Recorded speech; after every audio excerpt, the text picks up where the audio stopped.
Hey guys, I'm Dr. D. This is my first YouTube live, so I thought I would come on, give it a test actually. There you go. Hi, I'm Dr. D. This is my first YouTube live, so how's everybody doing today? I know there's a lot going on. People are anxious, everyone's stuck at home, at least here in California, we are stuck at home. And I thought I would come on, see if anybody has any questions that I could help answer for them. I know it's been very confusing. There's a lot every day we have these updates from the governor of New York, governor of California, which is where I'm at as well, and from the president, of course, every day. And so I thought, well, it might be helpful to come on as a doctor and maybe see if there's any questions anybody might have that I can answer for them. So feel free to dive right in. Basically, at this point today, we had some changes actually that some little bit of good news. The projections that have been reported on a daily basis. So every day that they put a lot of data in to try to figure out how many people are going to actually get infected by the COVID virus and how many are going to die from that. Prior to today, the idea was there'd be between 80 and 100,000 people would actually die from COVID-19, which is obviously terrible. But the new models today indicate that that number is down to 60,000. Now, of course, that's not great. 60,000 is still terrible, but it's better than 100, right? So that's certainly one little piece of good news. And it's thought that the reason that might actually be the case is because people are actually following the stay-at-home orders, shelter at home, stay at home. It's been kind of drummed into us, and most people seem to be following it. Up to 90, almost 90, 95% of people are actually following, which is great, right? So that's certainly good.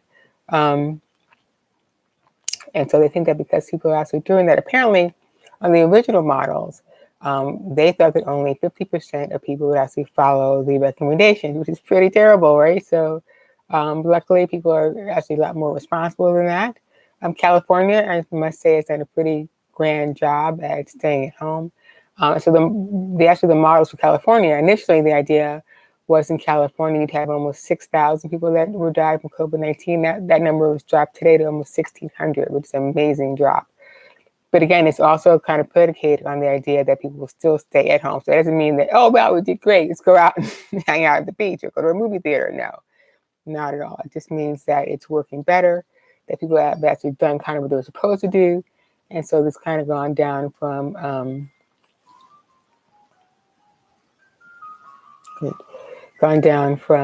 6,000 down to 1,600, so which is actually great, right? So that's pretty reassuring. But other than that, so better projections, that's good. Let's talk a little bit about masks. I think the most confusing thing, that's my lovely messages going off. The most confusing thing we've had to deal with let's see there actually, one sec.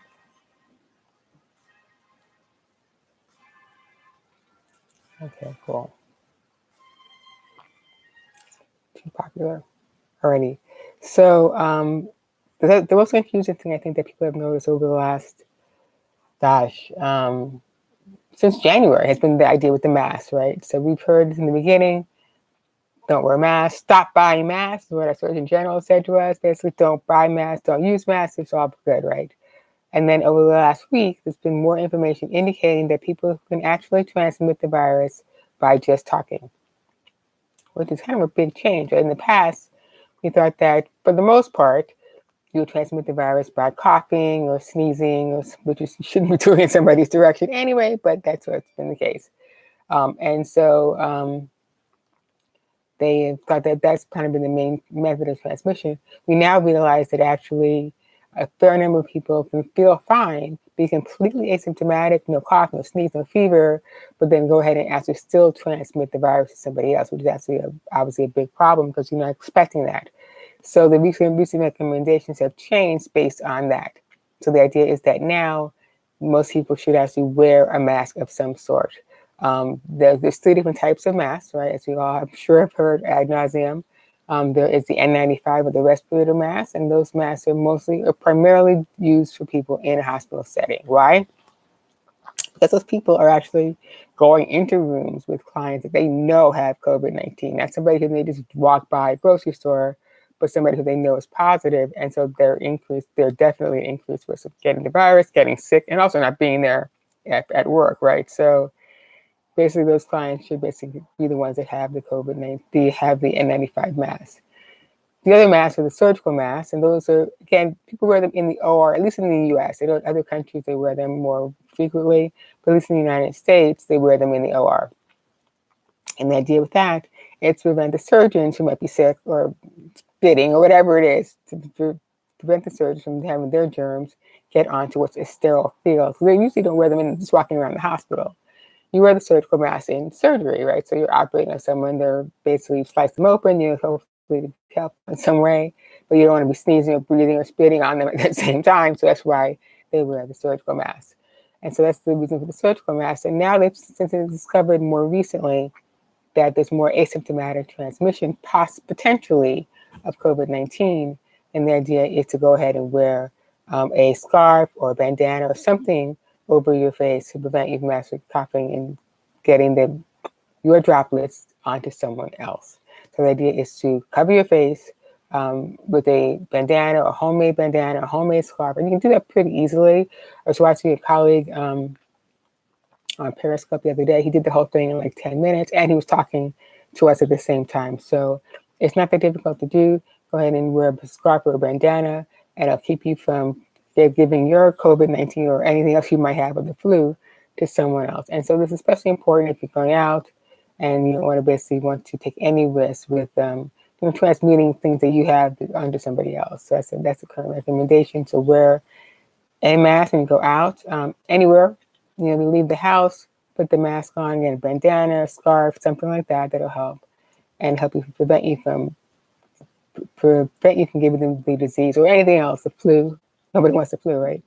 To someone else. So it's more protecting them from you than protecting you from getting the COVID-19 virus. So the scarf is not going to do that for you, but it will kind of hopefully help decrease the amount of droplets in the air. And then we all have the options for medications. This one the president is particularly fond of. And it may turn out to be great. I mean, who knows, right? I mean, at this point, but I know he said what he had to lose. Well, that I wouldn't go that far. So even though we don't have that exact data on this medication yet, it's definitely not a what do you have to lose condition at this point at all. So I would not follow that recommendation. I mean, it could end up that this is a perfect medication. It's been used for other things as well. And so that certainly means it's most likely safe. And it's gone through trials already for use in lupus or rheumatoid arthritis, right? So we know that it works well for that. And it's safe for that, relatively safe for that. And so it makes it a little bit easier to recommend because we know it's already on the market. It's already being used for something else. And so it's certainly possible to use it for this as well. But it's also possible that it's not going to be a grand idea at the moment because we don't know. We don't know how it works for this particular condition. We don't know if it works all the time, like any time in the course, or if it works just in the beginning when you first get it, or if it works toward the end, no matter how sick you might be. The doses change. I mean, so we don't have any of that information yet. Luckily, I mean, the trials have been fast tracked, so that's great. They're being done in at least in New York City and other places around the country as well. And so you definitely want to wait and get the results from those trials before you start to do anything like taking, hydrochloroquine because you have a cold or something, for sure. You want to avoid that. So, I mean, the trials are being done in New York City. They've been done pretty quickly. They pretty well rushed all these things along as fast as they could. And so we should, from what I understand, have some results in the next couple of weeks. And that's definitely worth waiting for because it may not be safe. And so you definitely want to, the whole thing you want to think about for any medication, two things, right? Is it safe? Does it work? Most of the time, the first phase of a trial is just safety. That's it. They just want to see, is it safe? And then multiple trials down the line, you want to see, does it actually work? What doses work, et cetera. But they know that it's relatively safe for some things because it's already being used in the form of, it's called Plaquenil. That's being used already for other indications, arthritis and lupus, right? So those are both pretty serious conditions. But we don't know if it works or if it's safe in people who are already exposed to COVID-19. And so that's what the trial is being done for right now in New York City. I think that there's some anecdotal information that basically onesie twosies, right? So somebody may say, "Oh, I gave it to my patient, it worked." That's great for that person, but that doesn't mean it's going to work for anybody else, right? So that's kind of what's happening so far. People are using it occasionally, and they're finding from other colleagues that it may seem to work for some people, but not for everyone, or not for others, or maybe not for people that are particularly really sick. Um, and so all we can do at this point is wait and see. And again, we should have those results in the next couple of weeks. Once we do, if it works, that's great. And the president was right on. And basically, he was prescient, right? He knew from the head of time. But until we have a little more information, I wouldn't go into the what do we have to lose mode quite yet. I would just kind of pull back a little bit. I mean, at this point, all we can do is keep the person kind of make sure that if they're on a respirator, we can use that as well. Supportive measures, hydration, etc. But we shouldn't just kind of pick medication that may kind of sort of work when it might not, or it could be actually turn out to be a very unsafe trial. So at this point, again, there's hydrochloroquine, there's remdesivir. Again, 2 medications that are being trialed right now, pretty doggone quickly. I mean, obviously, the goal at the end of the tunnel is going to be a vaccine, but that's not something that people who are getting sick right now can wait on. I'll take those antibodies and inject them in someone who actually is sick with the virus, so maybe they can help them. Might work. It might work. I mean, you have to get people, you can do a lot of people, first. And the other question is, when you get, say you get the virus, you recover, what does that antibody mean really? Does that mean that you have recovered forever, so you can never get this again? Does it mean that you have some partial immunity? It's complete immunity? And you don't really quite know. I mean, we hear a lot of talk about doing these antibody testing. That'd be great. But we need to kind of have a little more definitive information about whether that works for everyone. It's just having, again, there's 2 types of antibodies. It's a get a little bit into the weeds here, but one is IgM, one's IgG. One type of antibody occurs right away as soon as you get sick, and then the other one happens later on down the line. The one that happens later on down the line is when they indicate that you may not have you may have immunity to the virus, and those are the people that people are talking about letting them go back to work or using their serum to go ahead and treat people who are currently having the virus or having the infection.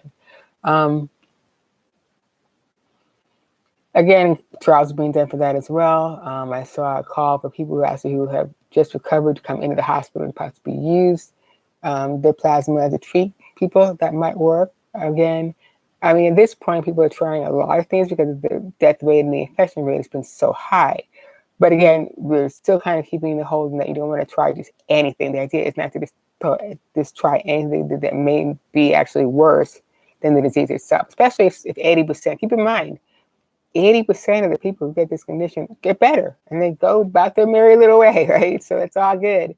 So you don't want to give those people something that could be dangerous and make them a lot worse or make them more sick or maybe even kill them at some point, because there are side effects to almost every medication, right? There's no free medications with no side effects.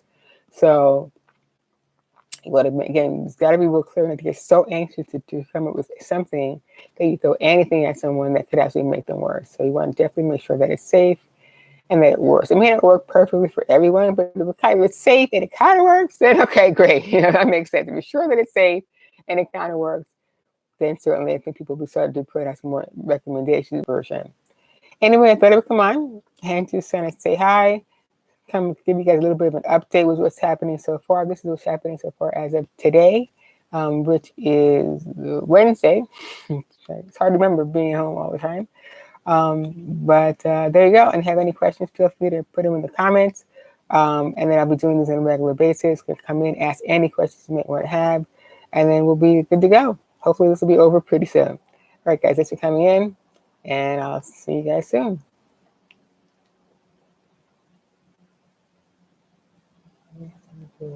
Okay.